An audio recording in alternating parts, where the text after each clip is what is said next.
रोशनी की शादी दीपक के साथ 6 महीने पहले ही हुई थी। जिस तरह हर लड़की ना जाने कितने अरमान लेकर ससुराल आती है, वैसे ही रोशनी भी आई थी।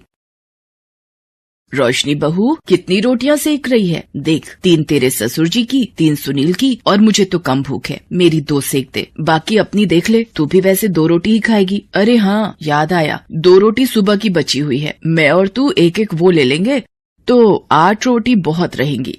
कैसे घर में आ गई, जब देखो रोटियां गिनती रहती हैं। मेरा तो दिमाग खराब किया हुआ है। माँ, 6 महीने में इतनी कमजोर हो गई है आपकी बेटी। सासू माँ जब देखो रोटियां गिनती रहती है और हर वक्त टोकती रहती है। रोशनी बेटा, कोई बात नहीं, अपनी सास की बातों को दिल पर मत लगा। तू बस अपनी अच्छी बहू होने का फर्ज निभा। बाकी हर किसी की अपनी आदत होती है बोलने की। हम दूसरों को नहीं बदल सकते, खुद को ही बदल लो। तू चुप रहा कर, बोलने दिया कर जो भी बोले।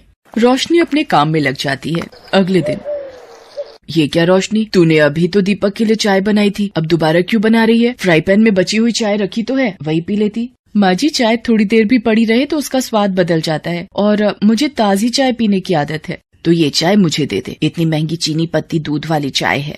माँ जी, सिर्फ 2 घूंटी तो है, ये क्या पियोगे? मैं ताजी बना रही हूँ, पी लो। नहीं, तू ये 2 घूंटी दे दे, मुझे बहुत है। सच में ऐसी कंजूस सास मैंने आज तक नहीं देखी। कुछ कहा तुमने रोशनी? नहीं माँ जी, मैं तो बस गीत गुनगुना रही थी। 100 साल जियो हमारी सासू जी, हमको लागत माँ से प्यारी सासू जी। 1 मिनट माँ जी, मैं अभी आई। क्या हुआ? चाय चढ़ाकर बाथरूम में कहाँ भाग रही है? रोशनी जैसे ही बाथरूम में जाती है, उसे उल्टियाँ होने लगती हैं। थोड़ी देर बाद वो बाथरूम से बाहर आती है। क्या हुआ? सारी चाय सूख गई, इतनी देर लगा दी। पता नहीं माँ जी, कल से थोड़ा जी मिचला रहा था, उल्टियाँ हो गई। अरे, बदहजमी हो गई होगी, जा नींबू चाट ले, ठीक हो जाएगा। पर बदहजमी कैसे माँ जी, मैंने तो कुछ खाया ही नहीं। रोशनी कमरे में आकर अपनी माँ को फोन लगाती है। माँ, क्या करूँ फिर, आप ही बताओ, जाऊँ फिर डॉक्टर के पास या अभी रुक जाऊँ? 1 दिन और देख ले बेटा, नहीं तो एक काम कर, दीपक से प्रेगनेंसी टेस्ट करने वाली किट मंगवा लेना, हो सकता है तुझे दिन चढ़ गए हो। ठीक है माँ, कल तक देखती हूँ। रोशनी को शरीर में कमजोरी महसूस होने लगती है। तभी, क्या बात है रोशनी, इतने छोले चावल किसके लिए बनाए थे जब खाने नहीं थे? ये लोग तो सुबह लंच ले गए, उसके बाद वैसे के वैसे ही पतीले रखे हैं। जब नहीं खाने थे तो बनाए क्यों? माँ जी, मेरी तबीयत कुछ ठीक नहीं है, थोड़ी देर बाद खा लूंगी। अब रात को कुछ नहीं बनाना, यही पूरा हो जाएगा, समझी? कमला अपने कमरे में चली गई। रात में, रोशनी, ये कुकर में क्या बनाने की तैयारी है? छोले चावल रखे तो हैं, वही गर्म कर लेंगे। माँ जी, मेरी तबीयत ठीक नहीं है, इसलिए थोड़ी सी धुली मूंग की दाल की खिचड़ी बना रही थी। छोले रात में भारी हो जाएंगे मुझे। ये सही है, 2 उल्टी आई नहीं कि ढीले पड़ जाओ। बस चौथाई मुट्ठी बनाना अपने लिए। हम तीनों तो सुबह वाले छोले चावल ही खा लेंगे, इतनी महंगाई है भाई। बेचारी रोशनी पहले ही तबीयत खराब से परेशान थी, ऊपर से कमला की कंजूसी। अगले दिन रोशनी को फिर उल्टियाँ होने लगती हैं। वो दीपक को बताती है। वो प्रेगनेंसी टेस्ट किट ले आता है। रोशनी चेक करती है। दीपक, मैं माँ बनने वाली हूँ। क्या? ये तो बहुत ही खुशी की बात है रोशनी, मैं आज बहुत खुश हूँ।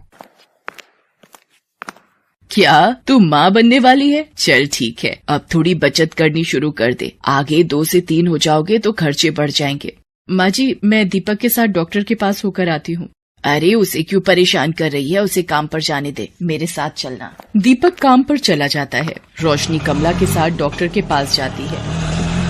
मैंने रोशनी का चेकअप कर लिया है, सब कुछ ठीक है, बस अपने खान पान का ध्यान रखना और कोई भी चिंता फिक्र करने की जरूरत नहीं है। ये कुछ ताकत की दवाइयाँ और टॉनिक लेने हैं। कितनी फीस हुई डॉक्टर? जी 1500 रुपए। क्या 1500 रुपए? ये कुछ ज्यादा नहीं है, और दवाइयाँ अलग खरीदो। माँ जी, अभी तो दो, घर जाकर सुना लेना।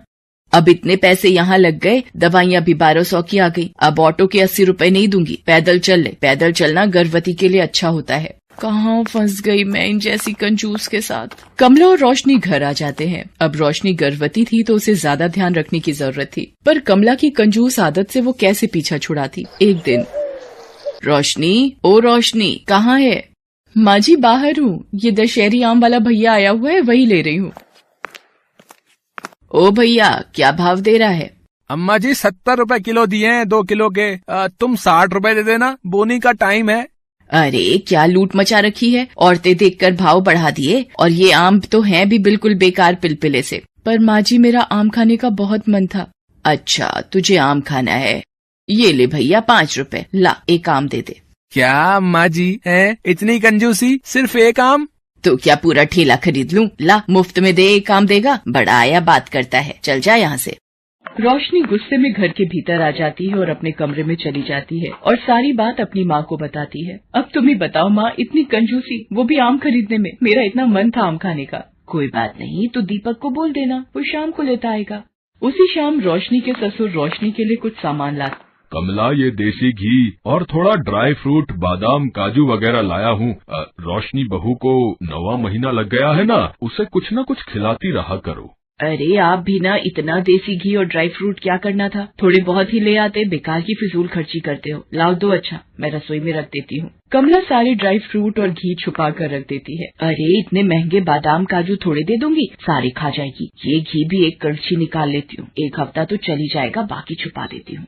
रोशनी को कुछ समझ नहीं थी, माँ से वो इतनी बात फोन पर नहीं कर पाती थी। एक दिन, माँ जी पता नहीं मेरे हाथ पैरों में सूजन बढ़ती जा रही है, क्या मैं डॉक्टर को दिखाऊं? अरे ये छोटी छोटी बातों के लिए रोजाना डॉक्टर की फीस बनाते रहो। ये सूजन से कोई डरने वाली बात नहीं होती, ये तो गर्भावस्था में मामूली बात है। कमला के मना करने पर रोशनी हॉस्पिटल की विजिट के लिए भी नहीं जाती। एक शाम, रोशनी क्या हुआ? आंखें खोलो रोशनी। माँ, बाबूजी जल्दी आओ, रोशनी बेहोश हो गई है।